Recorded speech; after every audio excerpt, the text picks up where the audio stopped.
Welcome back to Young Justice, right here at the Comicstorian channel, the home of audio dramas of your favorite comic books, where we read them back to you dramatically and I pretend I can slightly voice act. In our last video, Young Justice formed accidentally as the world was being attacked by invaders from a far-off place known as Gemworld. During the fight, the heroes got pulled into the portal where they met Amethyst and learned that the Dark Lord Opal was behind the chaos.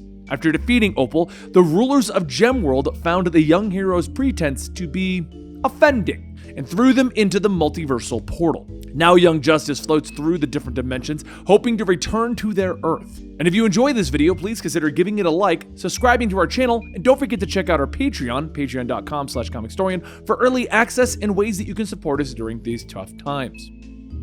As everyone stumbles out into a cartoon-like world, Impulse looks around stating, "Sup?" And the cartoon Justice League stares at them for a moment, with Batman telling Cyborg to do his thing. Wonder Girl looks around, stating that she's pretty sure something went wrong when they left Gemworld. Ginny Hex asks, "Really? What made you think of that?"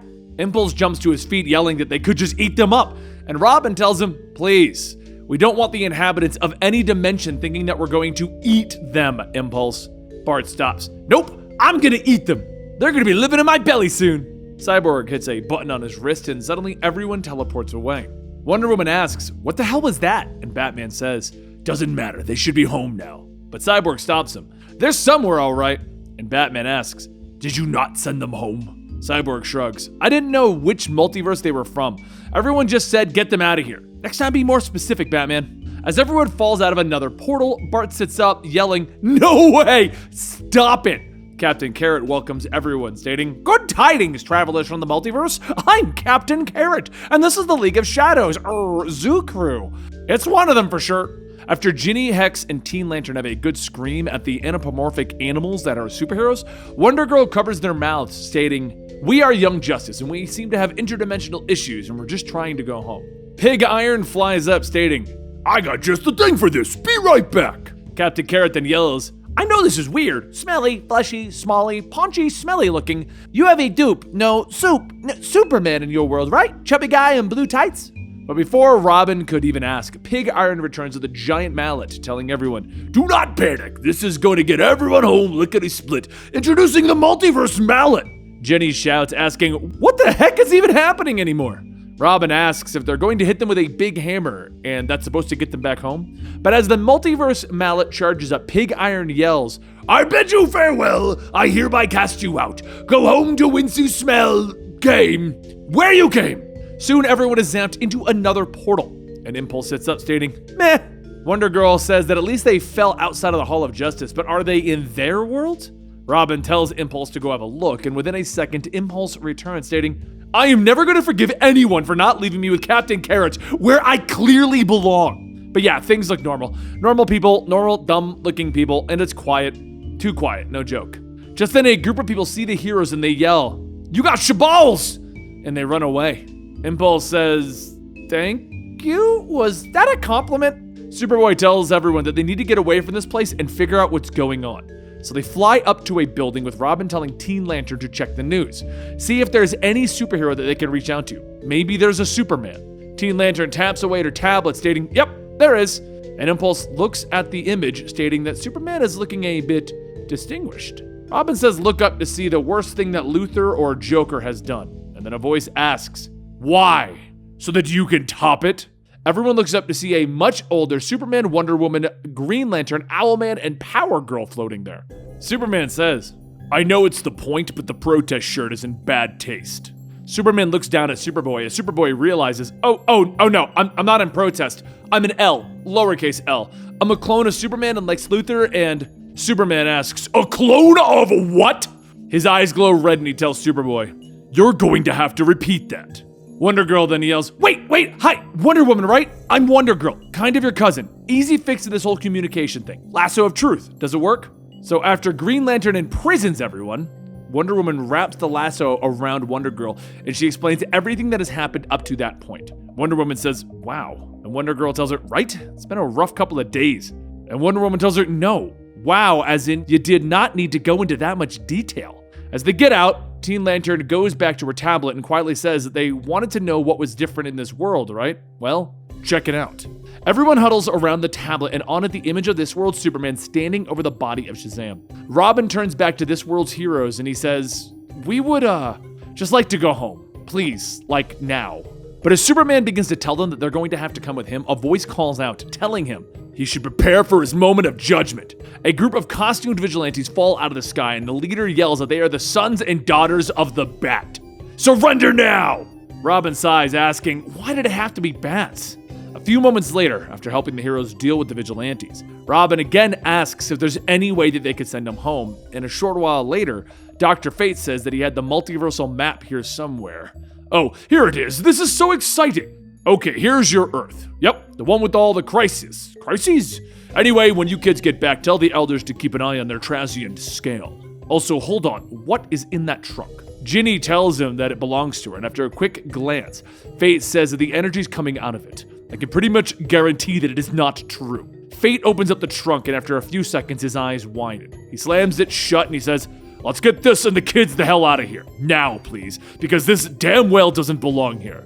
As the kids disappear into the blue light, Fate looks down, stating, "I forgot to carry the two. I calculated the place of origin, not from their making, but from mine. My bad. Wow. Completely blew it. I feel bad. Multi-math is difficult." Green Lantern then says, "How are they supposed to get home now?" And Fate looks back and says, "I feel bad, okay? It's not like we can do this again. I have to wait 52 hours. It's in the rules. 52. Within seconds of landing in a new world, the leader of this world's Young Justice, Amazon Thunder, a much younger-looking Wonder Woman, punches Wonder Girl, yelling, "What a treat!" And after getting punched a few more times, Wonder Girl asks, "How so?" And Amazon tells her, "It's not every day that you get to punch your own smug self in the face." Wonder Girl jumps up, stating that she should give it a try then, and Amazon dodges it, knocking her out of the way, yelling, "Oops!"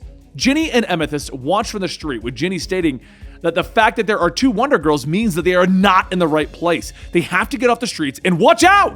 Amethyst quickly spins back with her sword as Luthor L uses his heat vision, shouting, "Ladies! So what Earth are you from?"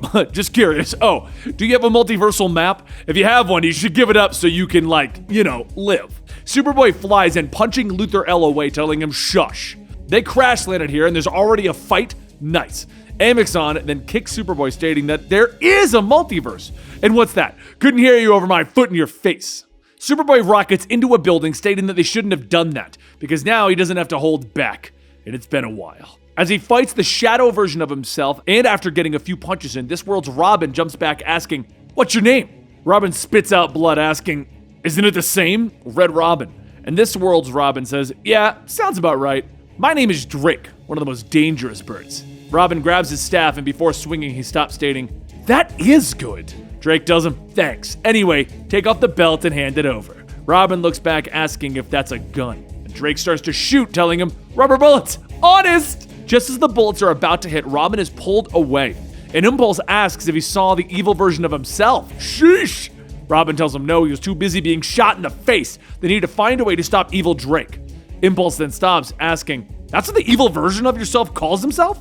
Before he could get an answer, the evil Impulse runs in, smacking him. And as Impulse is dragged away, Robin hears something and quickly throws a batarang into a guy, knocking him into the storm.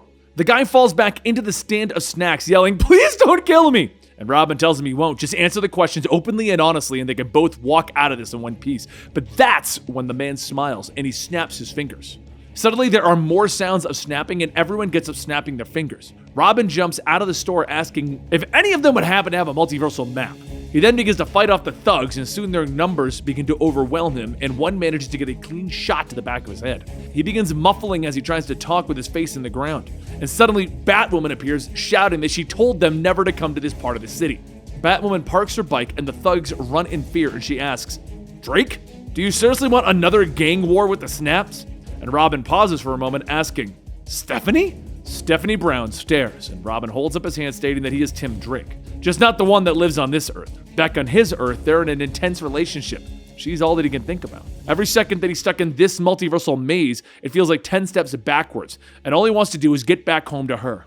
She continues to stare, and Robin says, "I know this sounds insane, but God, I miss you so much."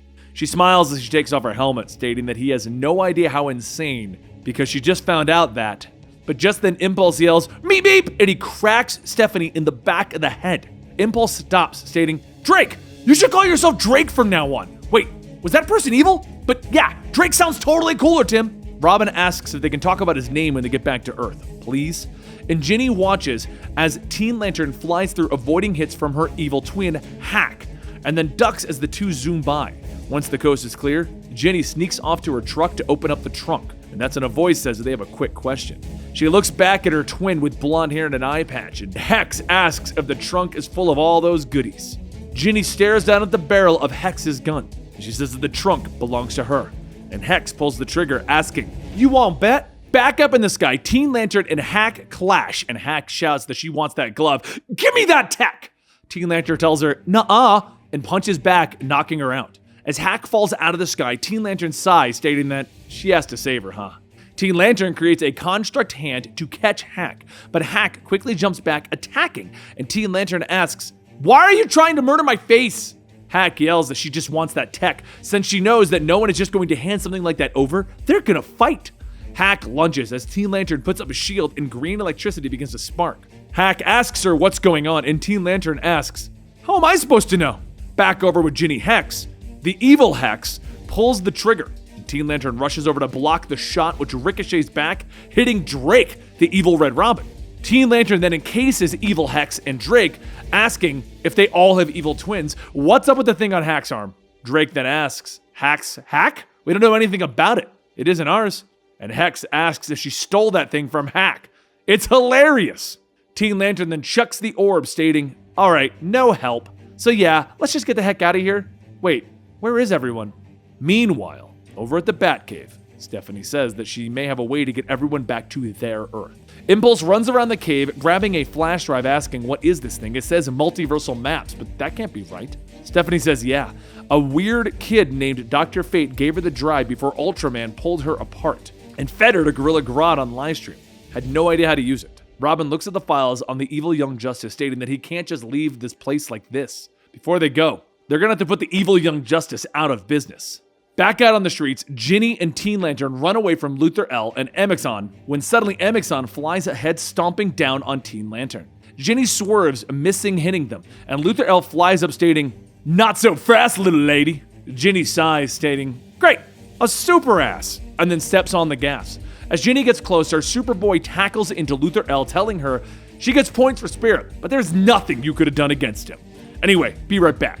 As Superboy drags Luthor L up the building, Amixon gets ready to knock out Teen Lantern when drones begin to circle them. Teen Lantern asks, "What is that?" And Amixon asks, "How the hell should I know?" Uh-oh.